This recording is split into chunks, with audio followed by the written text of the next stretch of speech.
Muhammadu khairul wara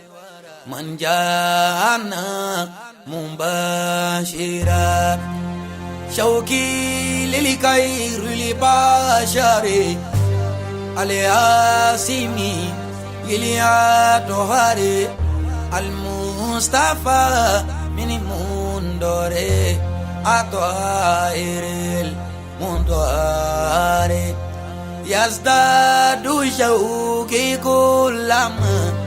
ayanduraku baniya mama.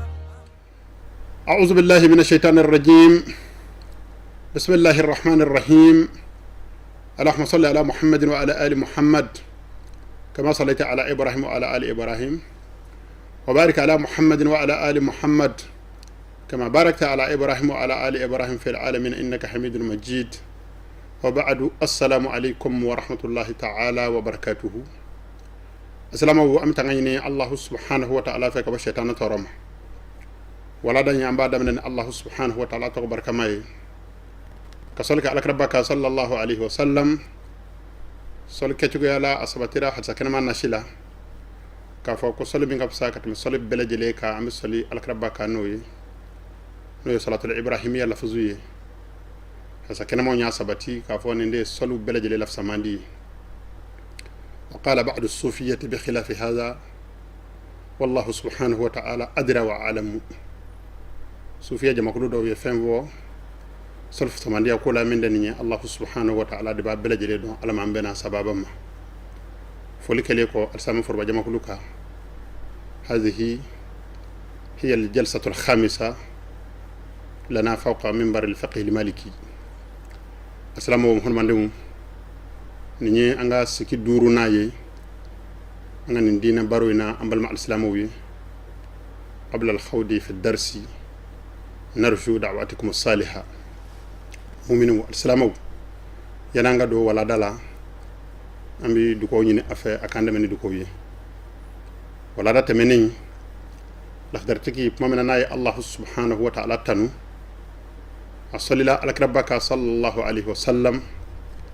أنا سوما سنمو أنا جيني زنمو اللبانا أي على ربك تنو نتنو كادوي إن شاء الله تعالى بسجي بنا وليه ni kitabu be mamin bolo katuko anno fe anyu laydu di alsalamu ma bashi foyte o la ngi ka do ka maka ma lakhdar minga o ya nazmu de nga dongli ndaba nazmu in keba allah ya shere don ya labo ay gafe la dla chokola kolo jetti ki dam khara kolo la alhamdulillah rabbil alamin basra ya dam kharola asiko dama jira bele jele la kuma ni kolo jetti ki tukurano fe andi fo nyongo laftartiki insha Allah ta'ala nayi aywa dongli somunu njo anga manhaju ye minyeni mbarayna ode amba zeko belajele ka fi sharh al-abiyati ijmalan wa tafsila ami dong aywa baytu ambolu korofiye an zeko dama jirala ama ainil mufradatu kelma kelengele koro kalaban ka bakurumba fo iye aywa akal kitabti kala yini mu alhamdulillah rabbil alamin laftarti ko أكليكو كسولك على كركا أكو سيدنا محمد إمامي رسلنا والأنبياء الختامي الحمد لله رب العالمين ألك جتراكم سدونا كوجو شيخ قلاوي كبيكين نو مانغا كدي كوجو شيخ قلاوي كو أكو على كربا صلى الله عليه وسلم كو على كدافع ونديدو كو دافع ونيمادو كيرا ونيمادو نبي مون لاباندو معنى أنهم أفضلهم akafa ko alkira sallallahu alaihi wasallam sayyidi ko daven bele jele ko ndigi akalla ni mu ñewla o de ka fa alkira sallallahu alaihi wasallam ka jiri la ka fa alkira bay alka daven bele jele laf samandi la annahu salla bihim laylatal isra'i ko dallu alkira sallallahu alaihi wasallam sama selila ni alka daven bele jele ko ndigi wuye kiraw farale ñonga nabi mum farale ñonga allah subhanahu wa ta'ala sona alkira ba sellanu wi qawluhu rusulina wal anbiya al khitami akapma aywa no ye rusulina wala biyal khitami akalla yini munye ola folo ambi ladoniya anna ar-rusula jam'u anna ar-rusula kalimatu ar-rusuli jam'u ar-rasuli nako rusulu way kiraw chama de koy ar-rasulu إنسان حر zakirun uhiya ilayhi bi shar'i wa umra bi tablighihi araba kana ni don bo kima ko ar rasulu ko kira aywa wade maye insanun adama dedo kirati fo foyla faka soro adama dedo hurruno horondo kirati kejjoni zakarun cedo kuma la so banginena kiraw tike musoye uhiya ilayhi bi shar'i allah subhanahu wa ta'ala shari'a di amma umra bi tablighihi alla labana ka foy ko kora ko wuli kata fo mowi nin jartu non dafaram aywa mamina a foti la ma de ma ko kira inde kiraya aywa ta'rifi ta tigi fe wal anbiya u yajamu nabiyyi de nabi yuma chama wa huwa kir rasuli aywa niya me ko nabi yuma nabiyyu huwa kir rasuli nabi yuma ba ko na fakira illa annahu lam yu'mar bit tablighi ngad dafara membe uni nyonje allah subhanahu wa ta'ala ba fole mi nga kirama ko wuli kata nga cifo nga jongni o yamarute nabi yuma bulu ninde dafara uni nyonje mun mandiw wa adadu rusul inda al jumhuri 313 kiraw jate don ba famba yoro o de ma keme saba ani ma tan ani saba don ba famba be minga wal anbiya nabi yuma jate don ba famba yoro و100,000 و24 ألفا نبي ما با كمه أنا با مكا أنا ناني بون هذا بدينا الله سبحانه وتعالى يقول دك مو كندي كويه كلو دك أكاد دفعهم بلجل لف سماندي ويه نون دنا الله سبحانه وتعالى كيامروي كيرو بنا نتشي على تقولك على كوانا فاي نبي يوم من الدون السنوماي كالله سبحانه وتعالى كجون كلا كالله كجون سما كنيشي الله سبحانه وتعالى ما فهم ما دي الله سبحانه وتعالى كجون نجين كبولا الختام أكاب مكان ختام شيء آخره نيام عرب كان كو ختام شيء فين لبان يرو وكوري أيوة فين دمين غفل أي آخرهم رسولنا محمد صلى الله عليه وسلم أكاب ما كوري مني كلا كمسون كلا تنسبه نبي ما باك من بام كان ناني أمك كيرا نوي على كرباي صلى الله عليه وسلم على ديو بلجل لبان نبي ما ورتنا على كربا كوف بلي كرا ورتنا على كرا صلى الله عليه وسلم كوف بلي والقائل بخلاف هذا خلاف لا يعتبر نما يدور فو نما علينا من دني كما بافكا سبتي كو كرا بنا ولا ما تجي بافكا سبتي كل نبي ما وربنا على كربا كوف خلاف لا يعتبر ويفونيو كماي دوني مكاتي من جاتي دون شربوتي من جاتي بل يضرب به الارض الجداري أكما بكيكا كوكو نيدا دي غوشي وما شك فيه فكر كفر لما من الزكرة الكربة صلى الله عليه وسلم كيرا اللابان يلا الكربة صلى الله عليه وسلم كان نبي من اللابان يلا دون شي دون بو فيه دون با فامبا فيه بينا يميني وتكلا ما كافر يرى عند العلماء الراسخين من أهل السنة والجماعة والإياذ بالله دون با كيكون منو بدون شي دون الله سبحانه وتعالى الكربة صلى الله عليه وسلم كدين الدمني منو دون ني دون فو munu ba fo ashirone kofe munu be kumani allah subhanahu wa ta'ala nyesiranye oluka benga ye minye ni may alkara kira labaya soso wal may sigarala atigala ma kafir yara am allah subhanahu wa ta'ala deli alaka ngi kafir yama wa qala rasul sallallahu alaihi wasallam kadalu joye ka jirila alkara sallallahu alaihi wasallam ka kira labaya at seka soso nyeshi seko ke doniti son o man sirashi hakli juma be ala fa ala ko di amma asabatra ka alkara bama sallallahu alaihi wasallam aya fo sahaba wiye ko le muhassa sama ko ala ya le bunye kaf samandiya nabi ma to yene ko nye woroye fadiltu ala al-anbiya'i ni muhammad fi samandiya nabi ma to ka bi sitti ni ko nye woroye utitu majami al-kalimi allah subhanahu wa ta'ala ayni muhudson mo kafu yorolla utitu jawami al-kalimi kuma kafu yorodoni ala wedne muhuduma nala ka bakko ngo da ko nye kele iba soro korok tan korok keme bala ako wono surtu be ru'ubi allah subhanahu wa ta'ala ni muhudu deme ni sinaye njugu kumbu nyedona ka sorla nga kiraya masabati ngele ko kiraye ni la ilaha illallah fuye ayo uyafle ko flanyado uyafle ko ambele jele adama de nga pamna ni allah subhanahu wa ta'ala yendeme ala siran dia ni makan bora wal manga kele kibaru fora u jabiti ganyo saka joke ngono ala ni muhudu satuma deme kira tawka ni sinaye wa uhillat li la ghanaimu ala ya ghanima daka ni muhudu satuma كون على كربت لين صلى الله عليه وسلم kira munun nabi munun nananye nolu kunye jihadi wuli kana dugu kama ka dugu mine ka sokono mine ke kenema mine anna fulu muku farale nyonga abakan a warije abede bi fara nyonga ka to Allah subhanahu wa ta'ala be tasma jingaka tasma watakata nga Allah subhanahu wa ta'ala alakira satmana mande mbonye ka ganima daka alakira bay ayre ba aywa attatala abilla baka ganima totla aka kala dewni nyonje ako waju ilati liya la ardu masjidan wa tahura Allah subhanahu wa ta'ala ne mohor bunye halibbi samandiya nani nami na alay samandiya kiraw na nyuato we nayi ode alay dugma kolo fan besanu yani mohodu ni jibana ne mohonne mande mbolo dugma kolo fan fa amta mum ke gaseli alama dawma Allah subhanahu wa ta'ala dugma kolo fan beke misri ne mohonne mande ni Allah subhanahu wa ta'ala ka samandiya alay minge ne mohodi amake aywa kirato wi wa ursiltu ila al-khalqi kafa alay ne mohodi ci kana dafin belejelema kira dawbe lukme ci qabila dawdema ne mohodi cira kana dafin bema mo satmat le bolé ko mati soro dugma ko wajhu 120 blé dugma ko nyeda 120 ko ba sabati ka fale kirawre ka may mo satmat cira belejele de ma ne ka dine mahin sa'ir al adyani annana ka ka dine to tushi wa khutima bi nabiyun nabiyun dafara nenam hodi ne mo satmat na ne ko mo satmat le temene ko ha aywa o nabiyun gonno ko yale wahyu ti jingine mo satmat ko fe blé kana ne kitabu were ko e kira were tay mo satmat le temene ko dina wara tunable al-islamiyya kofe ni hadsa kenamay imam muslim ya lakali tirmizi ya lakali so ko foytenna hunu mandew kerngar lena al-imam maliki ka tasira kalandew dina tasira korom ko aslami forba jamakulu kuma do be islamaka ki tulobo ulu koro wati bana kama foy ma to koy nable fo wati kungurna ngata dama ni o wati dinana ke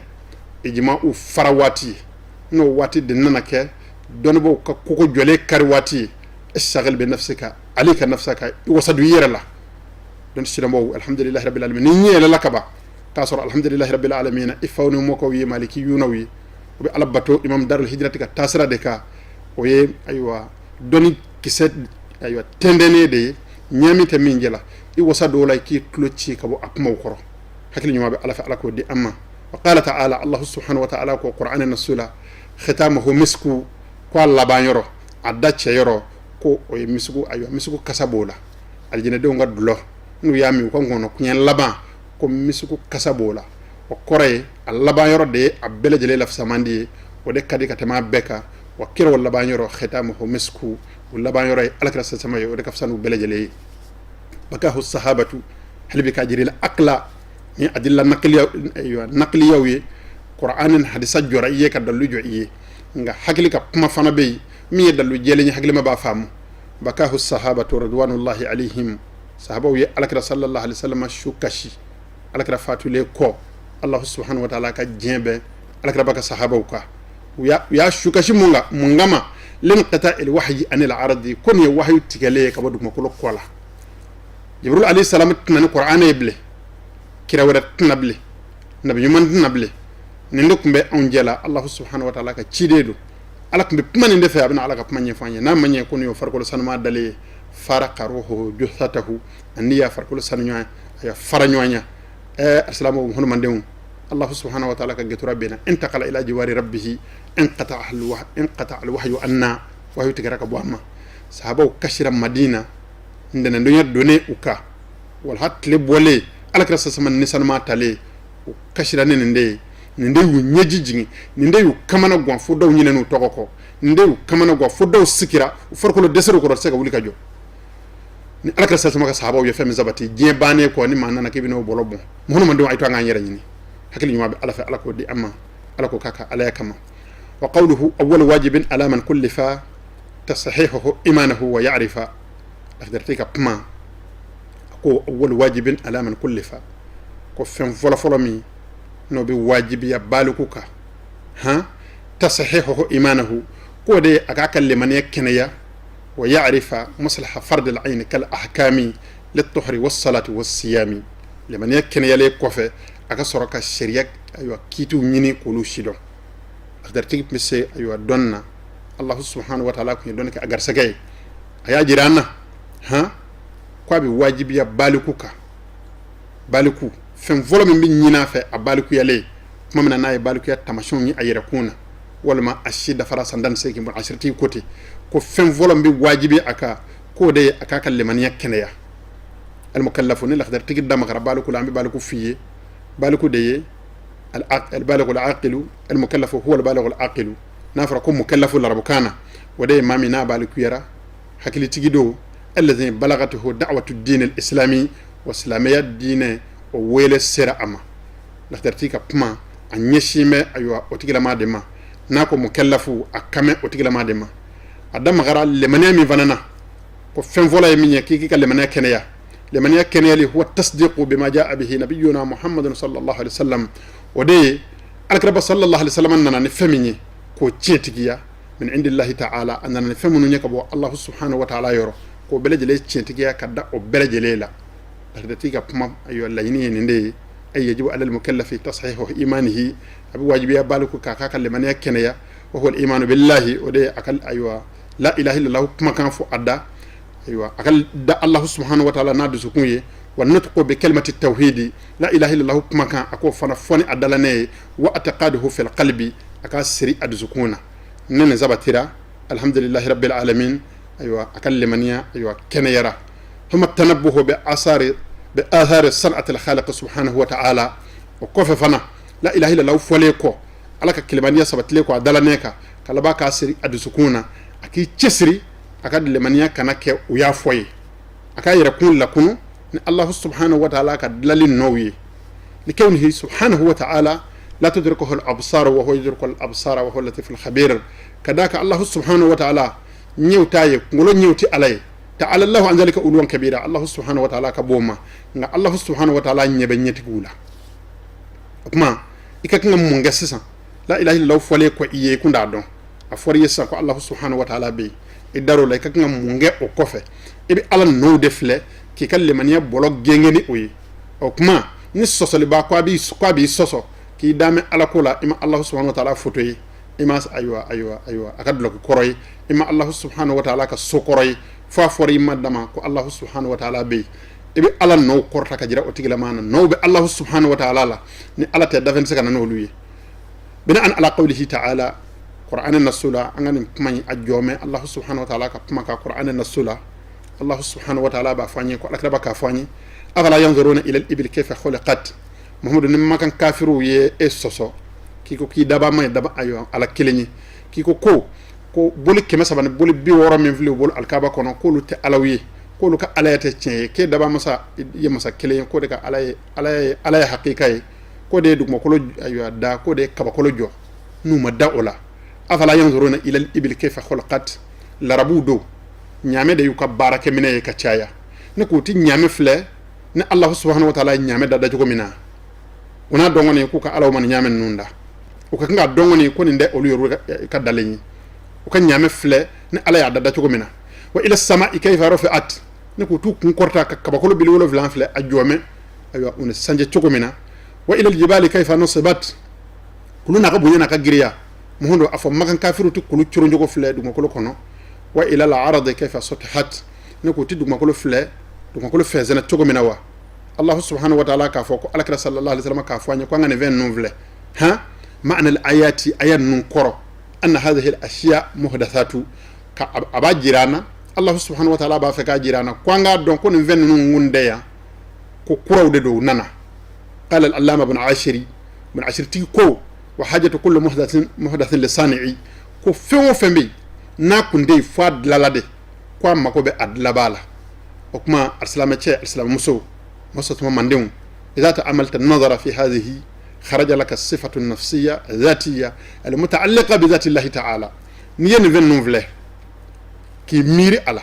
ki tashi ala o yoro la sa Allah subhanahu wa ta'ala mangutu folo bi bodiye mangutu folo bi nadlone do Allah subhanahu wa ta'ala razatula wa hiya al-wujudu wa de wujudu nin dama de saka fa ala zatuma الله سبحانه وتعالى ناصر لا فرقلوك على الله تعالى الله عن ذلك أولوان كبيرة على كبوما أنهم بفهمون من غتوم بسكا على فرقلوما الله سبحانه وتعالى كبوما بفوديكو على ذاته من غتو كلم بسكا الله سبحانه وتعالى ذاتهما أسكا فوق الله سبحانه وتعالى فرق الله سبحانه وتعالى فرقلوما فين كاكبو ولا ما كمسه ولا ما كجان ولا ما كسرون جيت سكا على ذاتهما fimem bisa ka fo Allah subhanahu wa ta'ala zatuma na alab sika mangutu ni oye ni lemania baka lemania bi chenyeni oye no fole bi baraje se al-salam ma ode zatuhu subhanahu wa ta'ala mawjudu Allah subhanahu wa ta'ala zati sorole do ala jati be akon be nati dungo ko sika sabati nati ka bakolo kundiye nati ondiye nati jiruti Allah subhanahu wa ta'ala no annoni ayu adave on note kelinyi ni ala nofle Allah subhanahu wa ta'ala mangutu bi boyi halibbi ni yemiri ki tashi kokura ha Allah subhanahu wa ta'ala mangutu bi boyi tawhid tugo bi min wele ko as-salbiyatul khamsa ko fo shifen duru akelo kelina for alama abi asna gen ka Allah subhanahu wa ta'ala ma wa hiya al-wahdaniyya wa fulay Allah subhanahu wa ta'ala ka kelibandiya wal qidamu anaka koroniya Allah subhanahu wa ta'ala be kamina be damene donda ka masaya la bandondala wal baqa'u anaka toli wa mukhalafatuhu ta'ala lil hawadisi wani yimiri ka Allah subhanahu wa ta'ala baraka nofle ibado ko laysa kamithlihi shay foyni ala bonde ñowe wal qiyam bin nafsi niyaka ko chugo fle ibado ko jo mena yere la yaftaqiru ila ghayrihi ati hitajiya kata atanama ni yimiri halibi ki tashi Allah subhanahu wa ta'ala mangutu aywa ni mangutu woro bole ko yi halibi ni hakli sabako do Allah subhanahu wa ta'ala nowla ko sabako fle maani wolofla tawhid tugu bi aywa ala mangutu wolofla mi wele ko maani wolofla ko Allah subhanahu wa ta'ala zati qoro wolofla da kene be labaka bo yi wa hiya alhayatu o fola nyina mayay ni Allah subhanahu wa ta'ala nofla ba do ko ni ala ka baraka noy ni ala ta nyina may akun saka na baran nunga shut saka barake wal ilmu ni ya nofla aka don be sabati yoro wal qudratu an se ni ya nofla ba do ko a musami ni nduma ko bay veze kan ngaba ko bay njo akuna buna handa ma de se kola masami buna adama de da subhanallahi ala hadhihi sura ni la halayenga yantaku buna handa ma de be pamade be la hamini soko kuruyi manga mi vle ka boye soko kuru gwazan de do a tape a dasho dashi dakono na fando fe abi manga ngurabo buna handa ma de adama de be fleli ke de be shahami ni kin kuru gwazan blale na e fefle abado ni fimai abado ni jemai abado ni nyumayi abado ni jugumayi adama de be lameni ke de be azmi ni kulu gwaza de be adama de tulo kono Allah subhanahu wa ta'ala ya bla manga mana benwo benike aka abo korodo ni majugu forama ani so ko yanoyi ni nyuma forama ani so be janoyi na aywa nyuma mem makunga abo famu kulu kile manga umbe ka bembe ale kele de ka ga yuma yizo bainal aswati abi farbashiya ke manga onu nyonje subhanallah alhawlu wal quwwatu kulluhu lillahi se ani fere adakene aldama de tayna alata dafa voit senna man yimiri kan vle Allah subhanahu wa ta'ala ha aka se anaka kodon o sabati yoro wal irada ni aka fen vle fana iba don ko alla nyini na yerel anna ajara ye dama yake fangate foyla kan ngaraba ka blanna wa sam'u ni Allah subhanahu wa ta'ala nofle ki miri ki tashi aywa Allah subhanahu wa ta'ala mangutu wolofla maani wolofla mangutu bi mbala no bi wele ko sam'u meni iba don ko Allah subhanahu wa ta'ala e meni masay ko masa tlo gerende abeka femunu beka ke atlobe ula abeka jabi mununde o ba jirana ko Allah subhanahu wa ta'ala bi menike wal basaru ni tashi abaraka nona abi bangiye ka fa Allah subhanahu wa ta'ala masay ko abi yelike wal kalamu ni qur'ana fil abi sabatiye ka fa ko Allah subhanahu wa ta'ala ko abi kuma nin sabatiriye halibi ni tashi kimiri Allah subhanahu wa ta'ala mangutu munu nubi wele ko ma'nawiyatu sab'a tawhid tuguye ala mangutu munu wele ko al ma'nawiyatu sab'a khilafan lil ba'di tawhid tugu fora nyongo tawhid don ba do ko luma ayo fokunye ma'nawiyatu sab'a la ma'ani sab'a fole kofe ayo ma'nawiyatu sab'a hiya kawnuhu ta'ala hayya wade Allah subhanahu wa ta'ala nafara ko nyinama ya bafe ko mo kore ko hayyudo ko nyinama do nafara ko doni bafe ko kore alimu ko doni bado nafara ko seba fe ko kore ko qadiru ko sid aywa sebado nafara ko muri aywa iradatu bafe lanyini bafe ko kore ko muridu ko lanyini bado nafara ko tlulamini bafe ko kore ko sami'u ko meni bado nafara aywa ko nyina yeli bafe ko kore ko basiru ko yeli bado nafara ko pma bafe pma doni bala ko be sika pma sebaye ko kore ko mutakallimu ko pma bado هذه الصفات العشرون نيه مانغوتو مغاندي Allah subhanahu wa ta'ala la mali alimaha wa hafazaha ni mami ne mangtu mukando ka mangtu mukando rushi kharaja biha min hayz at-taqlidi alladhi imanuhu ala khatar abi bo aywa dloni ki dlo moula ala kola ki dlo makana ala kola ya fanya ko ala be an wani ku vunya an makala karamo ko kwa be dama an dayo ya an gaddan yoro hake ni mami zira kan mangtu mukan kala ka korodo kala ba ka dirshi ki hagli to ala ibi bo o daira kono wa o daira o ko li ni farati bay assalamu alaikum mandem aya hagli so korto ayerla ni mawo makal le mani hake kera ko karamo ko de ya fanya de ko ala be moru de ya fanya olu mata an vana mata ko ngwa be wonu kwa be anyeru fa be ni ka famu kero hake o tigila makal le mani jome sigaka na fatura ka to ko ka be janimena basaba kafir la masara faka soro chena ko kwa be wo wedda lu de juanyi dalu munu nya jira na ko chendo abe se wona ndarala kuma gwaza ma ndala da wedu makolo jira na nya miri anya soro tanga jamana ka dalenyi arabu madda tuwabu madda wat sega yerda la budda lahu min khalaqi siga ko ndala jaku ya fodda ba ka sorala o kuma yo fanya anyo fam wo ye fefe voanyi ya belejele dalu jo anyi assalamu ni mami ni chesri kan va mo famu ko nyumana atigilama bi bo aywa fo femma ko taqlidu dlumana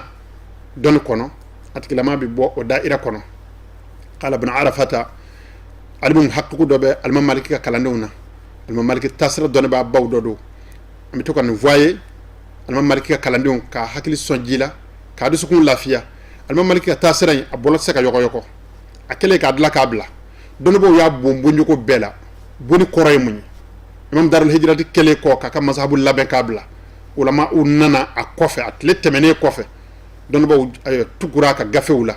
ka damina ere gafe min sabendo e muwatta'i don bo tukura la do ya tasahihu do ya tazyilu do ya sharhu o bole kofe ala qafiqhu no e mudawwana do ya sharhu do ya ikhtisaru ye mashiya beddo fala nga belejele law bi makani donde o tugumba no fe nu ye fili anona yoroni min wafo ko ay imamu yeni yoray fo hasa sabqu lisan minhu ni dala ne ka ko nyaa yala wal man ye fili ala wal man ni manga faraka dorbo ti sram machine ka tugila ngalola nga ka damina al maliki rek aywa balone nyena kala nde mun ye kala ka bolo ka don baye fon fleb bimina wadu ko lobi debe mileke ka sray ndoti ok man ala yo kangar sekay alhamdulillah rabbil alamin am ala foka ala barkada ola min nyine do envers dama nga kala ka shidon lebo be ona o ya akalam bale de ka shido yona nanya kala nga shido sanu bile de bande ka kono zira tikit se ka bo ambulo nega fi tikit se ka bo ambulo hakili nyuma be ala fa ambe ala del ala ko de amma seki korfo labaye minni cheikh ibn arafa akmana muqallidula mami ngalle manias ye doron ku ya foye o tigila ma de wele ko muqallidu ako tigila ma ko dono bo yakal halayat tlangata tlero masaba al awwala folo ko don ba do ko annahu mu'minun ghayru asi bi tarki an-nazari ko mu'mini do ala kal ayo ala dana ya jondo wa ma fleli mi ngeki sabako tashi ko tijjate ala kotay don ba do koti athani don ba ko ma flana annahu asil ma ala qudra ko ayo ala kotaba do ka sorla miri sebe ay akuma kingi miri ki tashi ala ka dlalu nona foka ka ala dana ya juru sebe ko sinzi katamene nga mo keleminge ko ala kotala do ka aywa ka sababu ke oyi allah subhanahu wa ta'ala ba nyaki o kama athalisu kuma sabana na laba wade annahu kafir wal iyaz billahi tawhid don ba do ko na ma miri ka kan lemaniya bolo ay sinzi foka lemaniya dana de ya foko ala be nu ko be nere fe abe ko tigala may kafiri ala kan ki kafiriyama ni mba jirana ka fa tawhid doniye anyaka nga sabu ko nyini insha Allah ta'ala en laydu min ta'ayi wala daw binna insha Allah ta'ala addamana ka faraka bo anga faqula anga don ba nyemo yoke imam abul hasan ashari le temene ko alma malika kalando ny tawhidu faraka bo alma malika faqula ka jo addamana ala sonama mo hono mandem abina joyi addamana insha Allah ta'ala mi du ko nyini afa aka zama du ko la barakallahu li wa lakum fil qur'anil azim wa fi hadith nabiyhi al karim innahu huwas sami'ul alim ربنا أتنا في الدنيا حسنة وفي الآخرة حسنة وقنا عذاب النار سبحان ربك رب العزة أما يصفون وسلام على المرسلين والحمد لله رب العالمين رب محمد خير الورى من جاءنا مباشرا شوقي للخير لبشري الياسمي إلياتوهاري المصطفى من مندوري أطهير المندوري يزداد شوقي كلما أيان دراكو بنيا ماما